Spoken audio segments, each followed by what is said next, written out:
मेरे प्रिय आत्मन, प्रेम क्या है? जीना और जानना तो आसान है, लेकिन कहना बहुत कठिन है।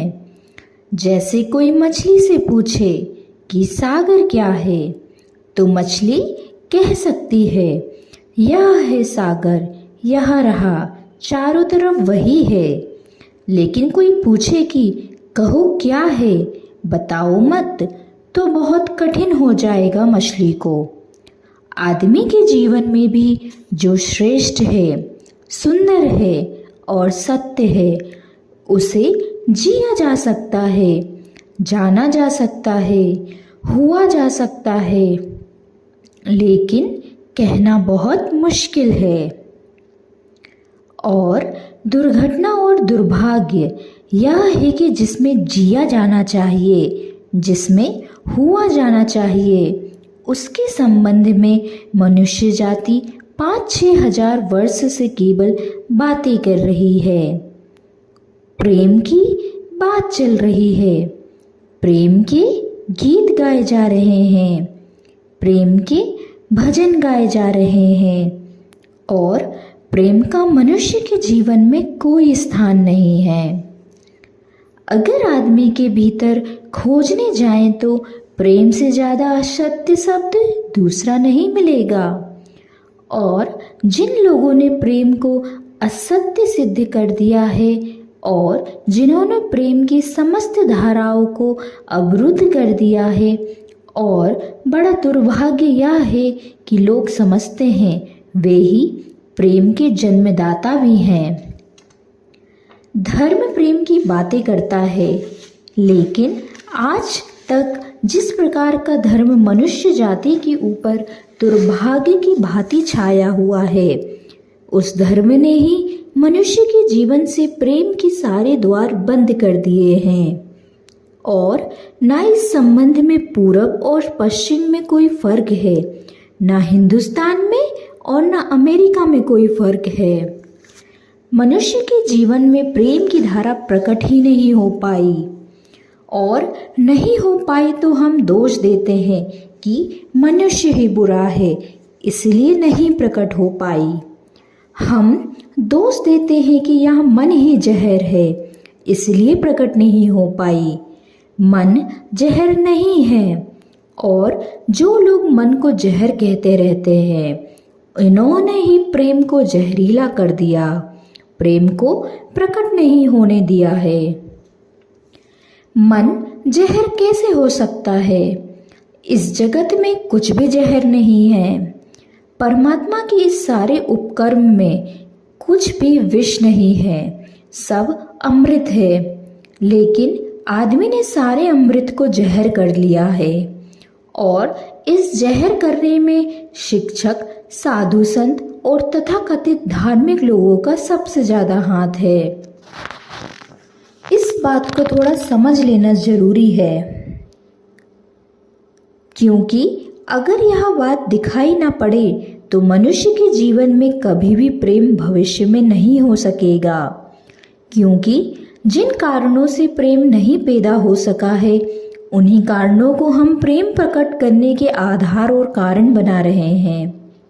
हालतें ऐसी है कि गलत सिद्धांतों को अगर हजारों वर्ष तक दोहराया जाए तो फिर हम यह भूल ही जाते हैं कि सिद्धांत गलत है, और दिखाई पड़ने लगता है कि आदमी गलत है, क्योंकि उन सिद्धांतों को पूरा नहीं कर पा रहा है।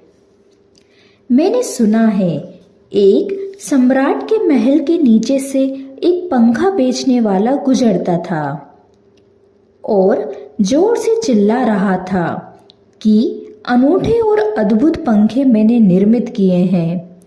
ऐसे पंखे कभी भी नहीं बनाए गए, ये पंखे कभी देखे भी नहीं गए हैं।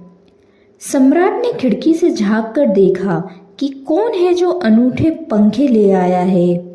सम्राट के पास सब तरह के पंखे थे, दुनिया के कोने कोने में जो मिल सकते थे। और नीचे देखा, गलियारे में खड़ा हुआ एक आदमी साधारण 2-2 पैसे के पंखे होंगे और चिल्ला रहा है, अनूठे, अद्वितीय। उस आदमी को ऊपर बुलाया और पूछा कि इन पंखों में क्या खूबी है, दाम क्या है इन पंखों के।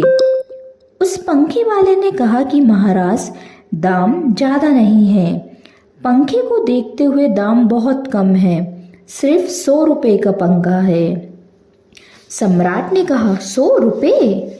यह 2 पैसे का पंखा जो बाजार में जगह जगह मिलता है और 100 रुपये दाम, क्या है इसकी खूबी? उस आदमी ने कहा, खूबी, यह पंखा 100 वर्ष चलता है, 100 वर्ष के लिए गारंटी है, 100 वर्ष से कम में खराब नहीं होता है। सम्राट ने कहा, इसको देखकर तो ऐसा लगता है कि यह सप्ताह भी नहीं चल पाएगा।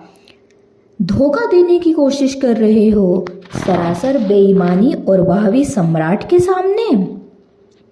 उस आदमी ने कहा, आप मुझे भली भांति जानते हैं, इस गलियारे में रोज पंखे बेचता हूँ, 100 रुपये दाम है इसके, और अगर 100 वर्ष ना चले तो मैं जिम्मेदार हूँ, रोज तो नीचे मौजूद होता हूँ। और फिर आप सम्राट हैं, आपको धोखा देकर कहाँ जाऊँगा। वह पंखा खरीद लिया गया। सम्राट को विश्वास तो न था, लेकिन आश्चर्य भी था, यह आदमी सरासर झूठ बोल रहा है, किस बल पर बोल रहा है। पंखा 100 रुपये में खरीद लिया गया और उससे कहा कि 7वें दिन तुम उपस्थित हो जाना। 2-4 दिन में ही पंखे की डंडी बाहर निकल गई। 7वें दिन तो वह बिल्कुल मुर्दा हो गया। लेकिन सम्राट ने सोचा कि शायद पंखे वाला आएगा नहीं, लेकिन ठीक समय पर 7वें दिन वह पंखे वाला हाजिर हो गया और उसने कहा, कहो महाराज। उन्होंने कहा, कहना नहीं है, यह पंखा पड़ा हुआ है, टूटा हुआ, यह 7 दिन में ही यही गति हो गई। तुम कहते 100 वर्ष चलेगा, पागल हो या धोखेबाज, क्या हो? उस आदमी ने कहा कि मालूम होता है आपको पंखा झलना नहीं आता है, पंखा तो 100 वर्ष चलता है, पंखा तो गारंटेड है, आप पंखा झलते कैसे थे? सम्राट ने कहा, और भी सुनो, अब मुझे यह भी सीखना पड़ेगा कि पंखा कैसे किया जाता है। उस आदमी ने कहा, कृपया करके बताइए कि इस पंखे की गति 7 दिन में ऐसी कैसे बना दी आपने, किस भांति पंखा किया? सम्राट ने पंखा उठाकर करके दिखाया कि इस भांति मैंने पंखा किया है। उस आदमी ने कहा, समझ गया, भूल, इस तरह पंखा नहीं किया जाता। सम्राट ने कहा, और क्या रास्ता है पंखा झलने का? उस आदमी ने कहा, पंखा पकड़िए सामने और सिर को हिलाइए, पंखा 100 वर्ष चलेगा। आप समाप्त हो जाएंगे, लेकिन पंखा बचेगा। पंखा गलत नहीं है, आपके झलने का ढंग गलत है।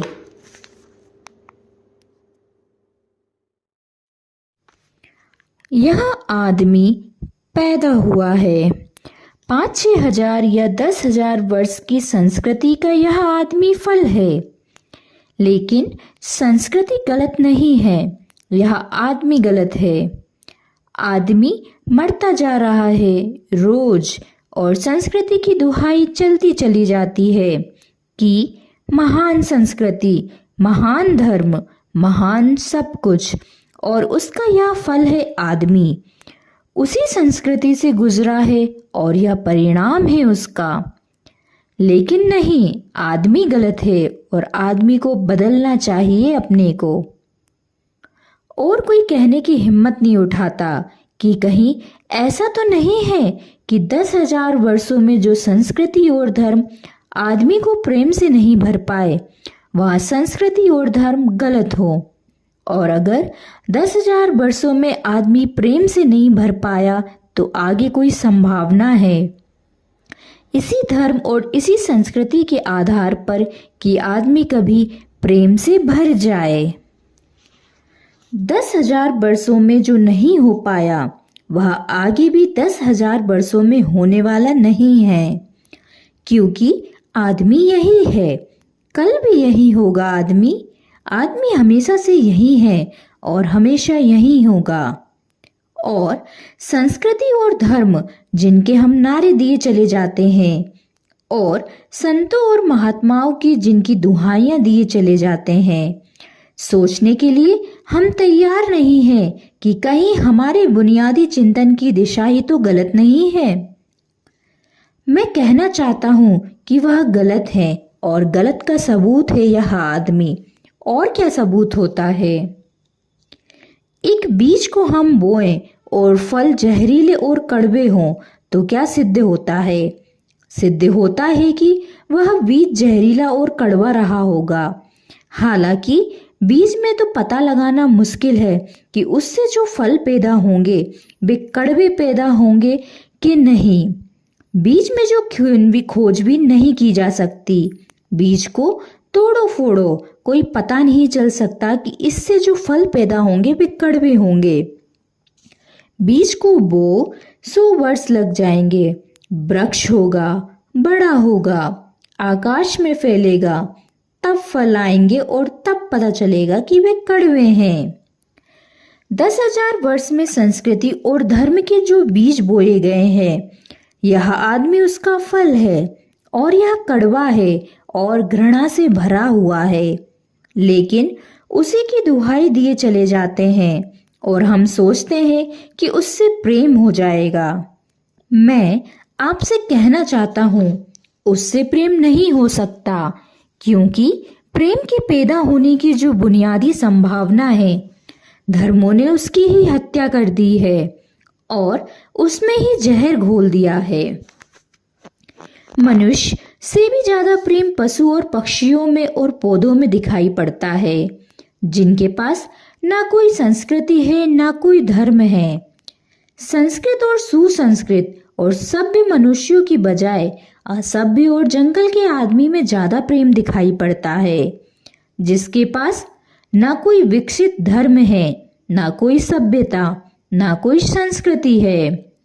जितना आदमी सभ्य, सुसंस्कृत और तथाकथित धर्मों के प्रभाव में मंदिरों और चर्चों में प्रार्थना करने लगता है, उतना ही प्रेम से शून्य क्यों होता चला जाता है?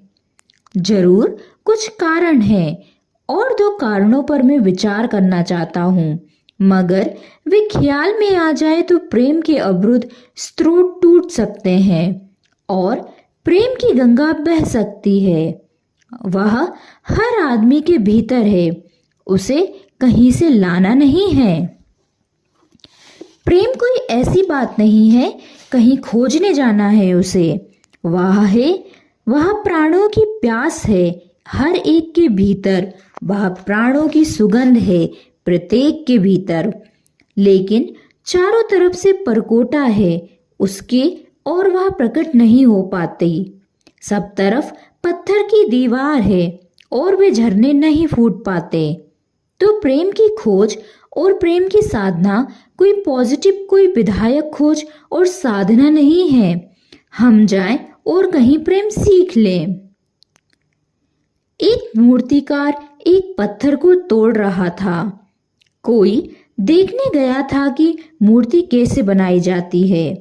उसने देखा कि मूर्ति तो बिल्कुल नहीं बनाई जा रही है, सिर्फ छेनी और हथौड़े से पत्थर तोड़ा जा रहा है। तो उस आदमी ने पूछा कि आप यहाँ क्या कर रहे हो? मूर्ति नहीं बनाएंगे? मैं तो मूर्ति को बनना देखने आया हूँ, आप तो सिर्फ पत्थर तोड़ रहे हैं। उस मूर्तिकार ने कहा कि मूर्ति तो पत्थर के भीतर छुपी है, उसे बनाने की जरूरत नहीं है, सिर्फ उसके ऊपर जो व्यर्थ पत्थर जुड़ा है उसे अलग कर देने की जरूरत है और मूर्ति प्रकट हो जाएगी। मूर्ति बनाई नहीं जाती, मूर्ति सिर्फ आविष्कृत होती है, डिस्कवर होती है, अनावृत होती है, उघाड़ी जाती है। मनुष्य के भीतर प्रेम छुपा है, सिर्फ उघाड़ने की बात है। उसे पैदा करने का सवाल नहीं है, अनावृत करने की बात है। कुछ है जो हमने ऊपर से ओढ़ा हुआ है, जो उसे प्रकट नहीं होने देता। एक चिकित्सक से जाकर पूछो कि स्वास्थ्य क्या है और दुनिया का कोई चिकित्सक नहीं बता सकता कि स्वास्थ्य क्या है। बड़े आश्चर्य की बात है। पर ही तो सारा चिकित्सा शास्त्र खड़ा है, सारी मेडिकल साइंस खड़ी है और कोई नहीं बता सकता कि स्वास्थ्य क्या है। लेकिन चिकित्सक से पूछे कि स्वास्थ्य क्या है तो वो कहेगा बीमारियों के बाबत हम बता सकते हैं कि बीमारियां क्या है, उनके लक्षण हमें पता है, एक एक बीमारी की अलग अलग परिभाषा हमें पता है। स्वास्थ्य का हमें कोई भी पता नहीं है। इतना हम कह सकते हैं कि जब कोई बीमारी नहीं होती तो जो होता है वह स्वास्थ्य है। स्वास्थ्य तो मनुष्य के भीतर छुपा है, इसलिए मनुष्य की परिभाषा के बाहर है। बीमारी बाहर से आती है, इसलिए बाहर से परिभाषा की जा सकती है। स्वास्थ्य भीतर से आता है, उसकी कोई परिभाषा नहीं की जा सकती। इतना ही हम कह सकते हैं कि बीमारियों का अभाव स्वास्थ्य है, लेकिन यह स्वास्थ्य की कहाँ परिभाषा हुई? स्वास्थ्य के संबंध में तो हमने कुछ भी ना कहा कि बीमारियां नहीं हैं, तो बीमारियों के संबंध में कहा। सच यह है कि स्वास्थ्य पैदा नहीं करना होता, या तो छिप जाता है बीमारियों में, या बीमारियां हट जाती हैं तो प्रकट हो जाता है। स्वास्थ्य हम में है, स्वास्थ्य हमारा स्वभाव है। प्रेम हम में है, प्रेम हमारा स्वभाव है। इसलिए यह बात गलत है कि मनुष्य को समझाया जाए कि तुम प्रेम पैदा करो। सोचना यह है कि प्रेम पैदा क्यों नहीं हो पा रहा है, बाधा क्या है, अड़चन क्या है, कहाँ रुकावट डाल दी गई है। अगर कोई भी रुकावट ना हो तो प्रेम प्रकट होगा ही। उसे सिखाने की और समझाने की कोई जरूरत नहीं है। अगर मनुष्य के ऊपर गलत संस्कृति और गलत संस्कार की धाराएं और बाधाएं ना हो तो हर आदमी प्रेम को उपलब्ध होगा ही। यह अनिवार्यता है। प्रेम से कोई बच नहीं सकता, प्रेम स्वभाव है। गंगा बहती है हिमालय से, बहेगी गंगा, उसके प्राण हैं, उसके पास जल है, वह बहेगी और सागर को खोज ही लेगी। ना किसी पुलिस वाले से पूछेगी, ना किसी पुरोहित से पूछेगी कि सागर कहाँ है। देखा किसी गंगा को चौरस्ते पर खड़ा होकर कि पूछते कि सागर कहाँ है? उसके प्राणों में छिपे है सागर की खोज और ऊर्जा है, तो पहाड़ तोड़ेगी, मैदान तोड़ेगी और पहुंच जाएगी सागर तक। सागर कितना ही दूर हो, कितना ही छुपा हो, खोज ही लेगी। और कोई रास्ता नहीं है, कोई गाइड बुक नहीं है कि जिससे पता लगे कि कहाँ से जाना है, लेकिन पहुंच जाती है। लेकिन बांध दिए जाते हैं, चारों तरफ परकोटे उठा दिए जाते हैं। प्रकृति की बाधाओं को तोड़कर तो गंगा सागर तक पहुंच जाती है, लेकिन अगर आदमी की इंजीनियरिंग की बाधाएं खड़ी कर दी जाएं, तो हो सकता है गंगा सागर तक ना पहुंच पाए। यह भेद समझ लेना जरूरी है। प्रकृति की कोई भी बाधा असल में बाधा नहीं है, इसलिए गंगा सागर तक पहुंच जाती है, हिमालय को काट कर पहुंच जाती है। लेकिन अगर आदमी इजाद करे, इंतजाम करे, तो गंगा को सागर तक नहीं भी पहुंचने दे सकता है। प्रकृति का तो एक सहयोग है, प्रकृति तो हार्मनी है। वहां जो बाधा भी दिखाई पड़ती है, वह भी शायद शक्ति को जगाने के लिए एक चुनौती है। वहां जो विरोध भी दिखाई पड़ता है, वह भी शायद भीतर प्राणों में जो छिपा है, उसे प्रकट करने के लिए बुलावा है।